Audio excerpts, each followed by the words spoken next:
So we're back home now from the show. It is Friday morning. It's like 7:45. We have chicken litter going out of our barns today.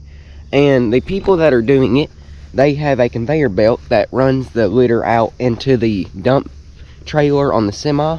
And it has scales on it so it can keep up. So what we are going to do is, our litter spreader does not have scales on it. And we have a roundabout estimate of what it can hold. But we want to be for sure. So we're going to actually take our Magnum, hook up to the spreader, and take it down there so we can actually see how much it holds for sure. 2,000. As farmers, we are normally great at wasting time. We just drove this tractor all the way over to our barn that we borrow to pick up the spreader and get over there. We open up the door, hook up the spreader, we put the tractor in reverse. It don't go in reverse. It won't engage, the wiring harness won't work. Come to find out,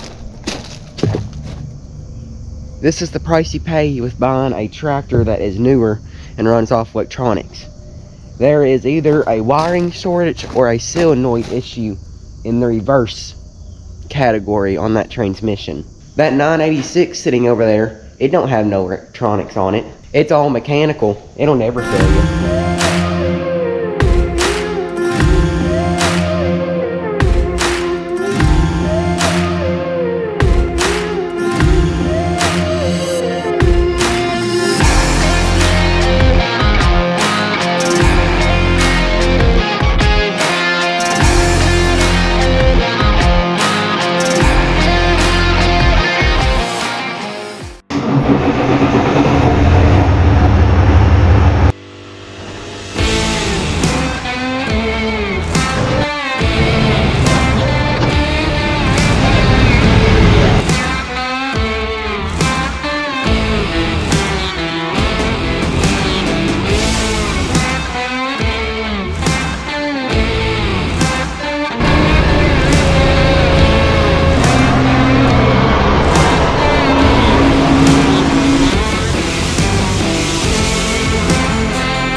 I'm a little disappointed.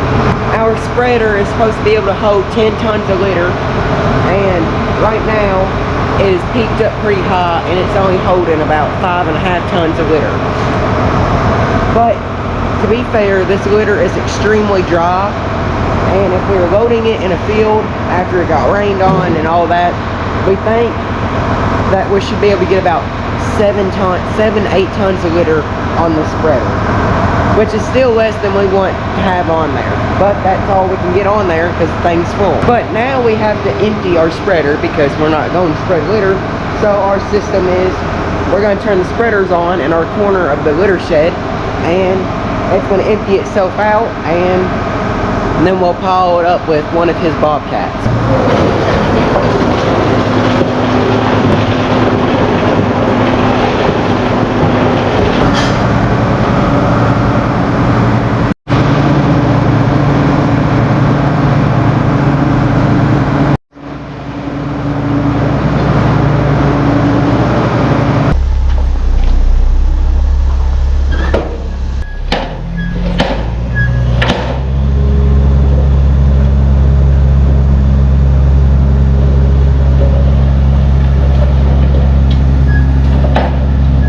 Look, it's unfortunate to me again.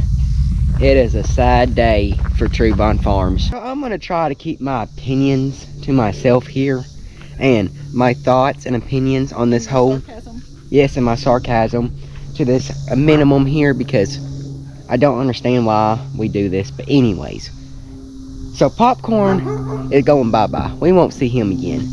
But I would say we never see him again, but who knows what's going to happen. Because right now, we are currently at the new owners. If you guys remember Max, our previous horse for my sister, we are at his house. And Max is being bought back to come to our house because he has been healed. And this thing is going to be worked on or fixed or whatever. I don't understand. It's not my area. Oh, never mind. There's no money involved. We're trading. What? You gotta answer the media.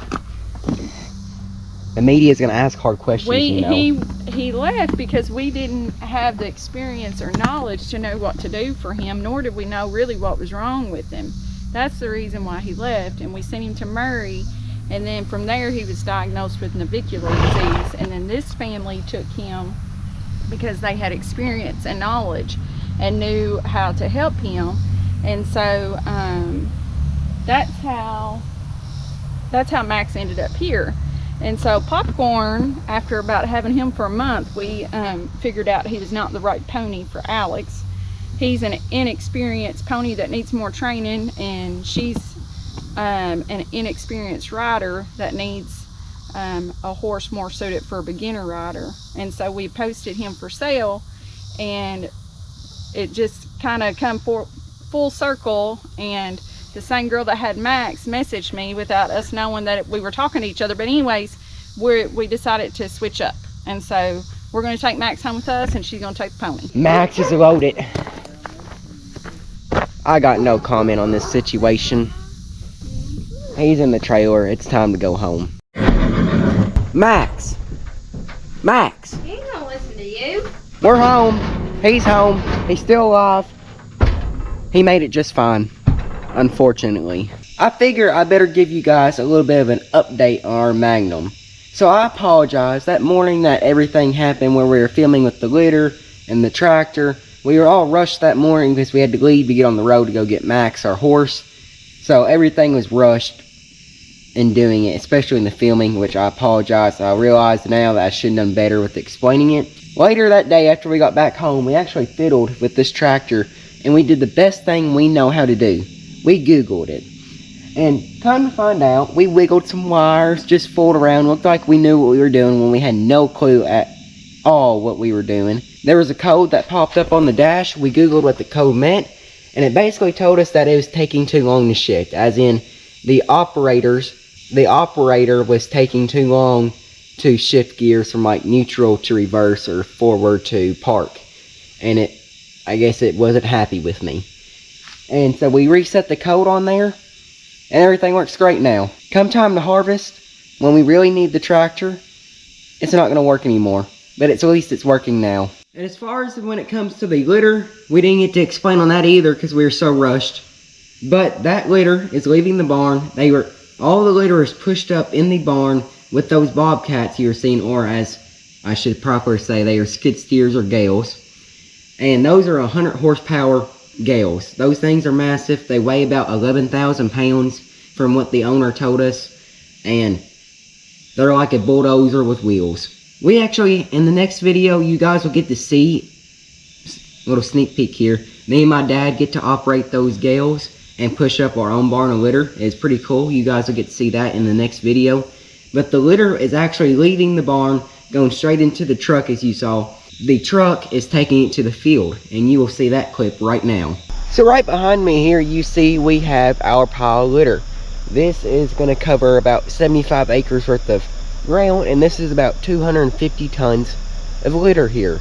Them piling up the litter and charging us more money, it actually makes the pile smaller instead of it just being laid out how the dump trailer leaves it.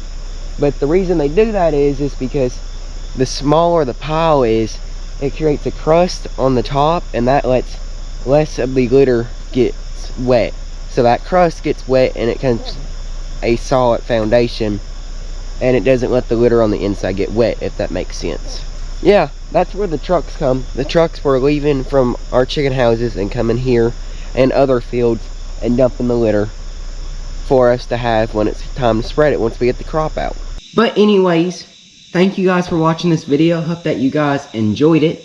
They always say life's about learning lessons, and I learned from this video that no matter what's going on or how busy or swamped we are or time pressed, I need to make sure I take the time and explain, so that way I don't only provide y'all with cool shots and montages and all that, but you guys also learn something from me. And you know, how many people do you know that get to do what I am blessed to be able to do? How many people do you know? So I need to make sure I take full advantage of what I'm blessed to be able to do and make the most of it for you guys. But thank you guys for watching. And also, please excuse my hair, my beautiful hair, in the beginning of the video. Like I said, it was a rough morning. It was early, and we had a late night before coming home from the Farm Progress show, so, you know, you can't be beautiful all the time. But anyways, thank you guys for watching. I'll see you in the next one. Remember, faith, family, farming. See you in the next one.